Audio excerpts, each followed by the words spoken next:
Isorezwa hano mu gihugu cy'u Rwanda hari abahanzi batunze amamiliyari y'amafaranga kandi bakaba barayakuye mu muziki. Muri iki kiganiro rero tugiye kureba top 10 urutonde rw'abahanzi bakize cyane kurusha abandi hano mu gihugu cy'u Rwanda. Wowe tugiye kubana ari ubwa mbere icyo ngusaba no kumanza gukanda subscribe, ugakanda like ndetse ugashyira igitekerezo cyawe muri comment. Tubwira uti uko byagenda kose muri urwo rutonde mugiye gukora uyu muhanzi ntari buburemo, utubwira izina rye muri comment. Tugiye guhera rero ku mwanya wa 10. Ku mwanya wa 10 turi buhasange uwo bita Platini P.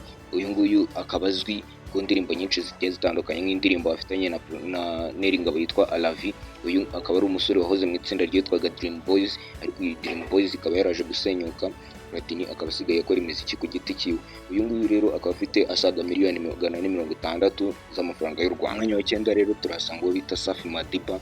Uyu nguyu nawe akaba ari umuhanzi wagiye akorera mu matsinda mu minsi ya mbere, ariko ubu ngubu akaba asigaye akora ku giti cyiwe. Nawe akaba twamushyize muri uru rutonde rw'abahanzi 10 bafite amafaranga kurusha abandi, kubera ko afite amafaranga asaga miliyoni 520 z'amafaranga y'u Rwanda. Urumva ko ayo mafaranga atari make. Tumanuka ku mwanya wa 8 rero turasanga uwo bita Tom Close cyangwa se Dr. Muyombo Thomas. Uyu akaba ari umuganga, akaba afite umutungo ungana n'ibihumbi 500 by'amadolari cyangwa se 650 miliyoni z'amanyarwanda. Mwanya wa 7 turi buhasange uwo bita Butera Knowless.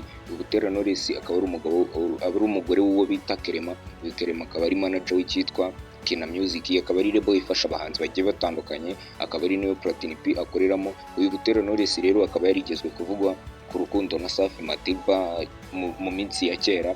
Ubu akaba afite umutungo ungana n'ibihumbi 500 kugeza kuri 1 miliyoni y'amadolari. Ayo ngayo akaba angana na miliyoni 650 z'amanyarwanda kugeza kuri biliyoni 1.3 y'amanyarwanda. Umwanya wa 6 turahasanga uwo bita Gatsinzi Emery, ariyo mazina yiswe n'ababyeyi. Akaba azwi ku izina rya Riderman, akaba ari umuraperi wakoze umuziki kera, nawe akaba ari mu legend batangiye umuziki kera mu Rwanda.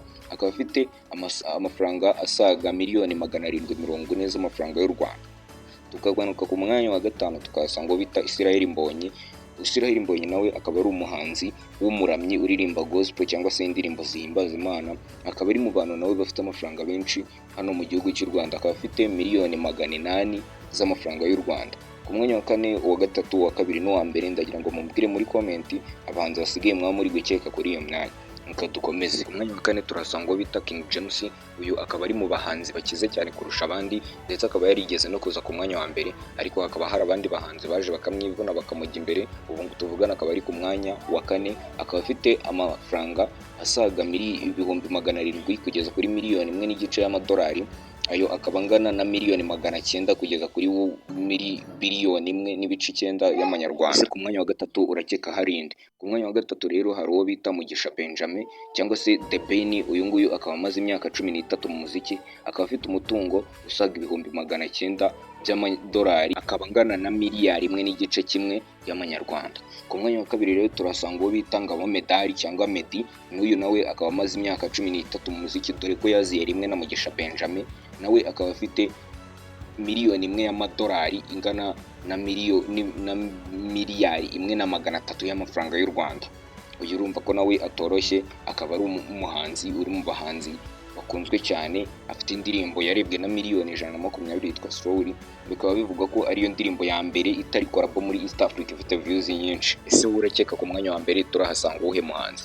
Manzo byandike muri comment urebe ko wakoze subscribe, urayikinga iyi video nimba yagushimishije, ubundi tujye ku mwanya wa mbere. Ku mwanya wa mbere rero turasanga uwo bita Itayiwacu Bruce cyangwa se Bruce Melody. Uyu nawe akaba ari umuhanzi ukunzwe cyane, akaba amaze imyaka irenga 10 mu muziki, akaba afite miliyoni 1.5 y'amadolari. Aya mafaranga akaba angana na miliyari 1.9 y'amafaranga y'u Rwanda. Urumva ko nawe atari umuhanzi woroshye. Kuri ubu ngubu akaba ari we uri ku mwanya wa mbere. Nimba iyi video hari ikigufashije, kanda muri comment wandikemo igitekerezo cyawe, ukande like, ukande subscribe kugira ngo utazacikwa n'ibindi biganiro tugenda tubagezaho. Murakoze cyane.